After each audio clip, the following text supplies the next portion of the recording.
He said his name is Falake, and that he's working for Tinubu.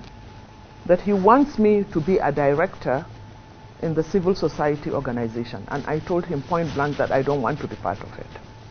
Then he started to plead with me to please accept it. I said, no, I don't want to accept it because I've never sat with Tinubu to tell me what he has for us in the country general, and particularly the North. He said, please, madam. He started to beg me. I said, don't embarrass me because I don't want to be arrogant.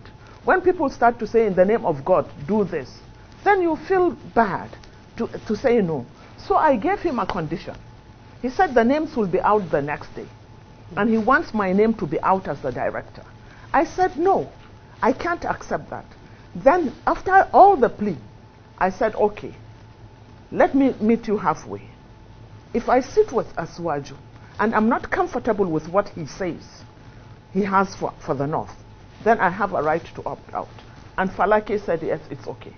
So if you notice, when the names came out, it's the only directorate, which there were two directors, was the directorate they put me, the civil service, the civil, the civil society organizations. There were two. I was made a co-director. That night, I got around 11 p.m., I started to get phone calls. Normally, I don't pick my calls at night. But then I saw a message saying that Asiwaju wants to talk to you around 11 p.m. So I gave them a reply. I'm waiting. Immediately they saw my text, they called me back. And Asiwaju called me. He says, Hajiya. I said, sir. He said, I respect your stance on not accepting the appointment. I said, yes, sir. Because I can't be a zombie. I just can't follow you because you said I should follow you. Let me know what you have for us up north. Because if I made a mistake on Buhari, with you, the truth is written on the horizon. So I have to know what you have for us. He said he's in London, that if I can, I should go over. He offered to buy me a ticket. I said, no, sir, I can afford a ticket. And then he said, can I get a hotel for you? I said, yes, that I will appreciate. I took the next Lufthansa to London. I saw him that same night, and we sat. And I said, sir, the reason why I'm not accepting your appointment is because I don't know what you have for us up north. Because in the north, every single person is either waiting to be killed or kidnapped. We can't go on like this. What is your blueprint for us? He told me that he doesn't have anything for us. I said, you mean, sir, you don't have a blueprint?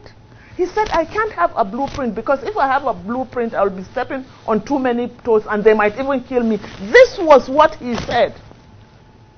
I said, but sir, how can you rule without a blueprint? He said, I will only make a blueprint after winning the elections. I said, there will be a lot of distractions after winning the elections. You have to keep your eyes on the ball. He said, well, you know what? If you have anything you want me to put in my manifesto, then please bring it.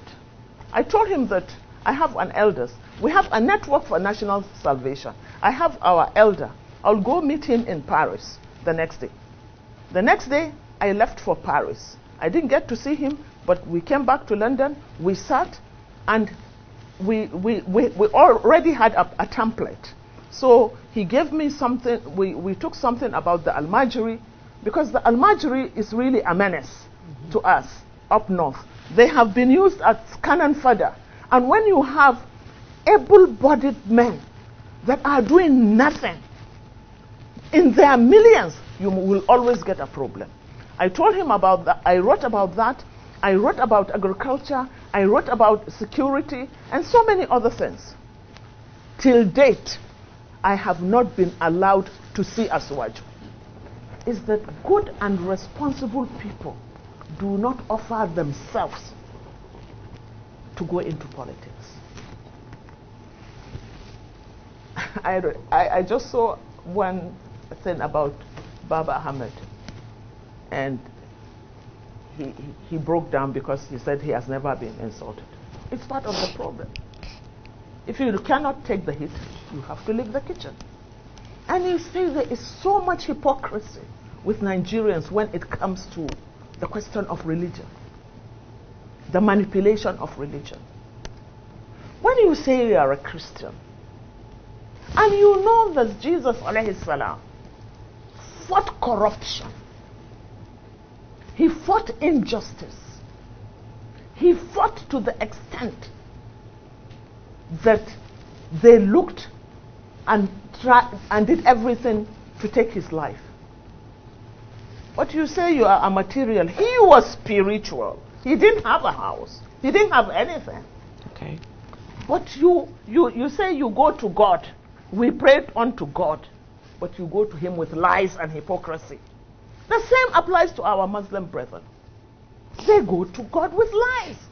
So there is this manipulation of religion. Okay. This manipulation of tribe. But up there is no difference between them. There is no difference between a Muslim thief, a Christian thief, an atheist thief. And then I keep telling them, when they see, because of deception, they see crime and criminality through a prism of tribe and religion. That is deceptive.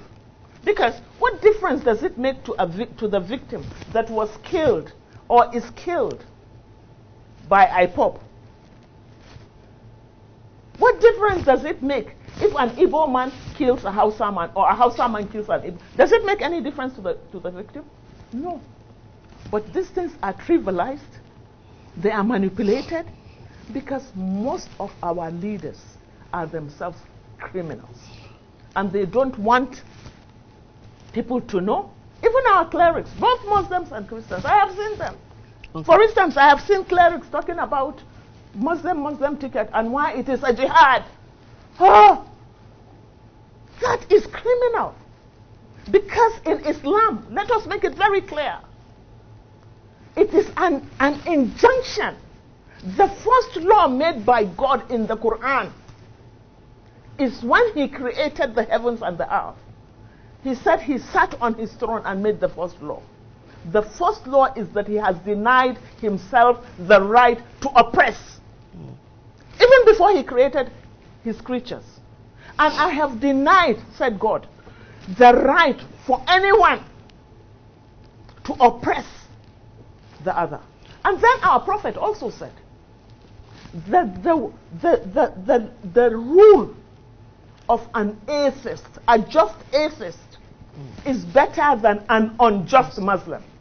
But our clerics were paid to say that Muslim ticket is the best, and it's so. So that means you are against that. Really, I am against it.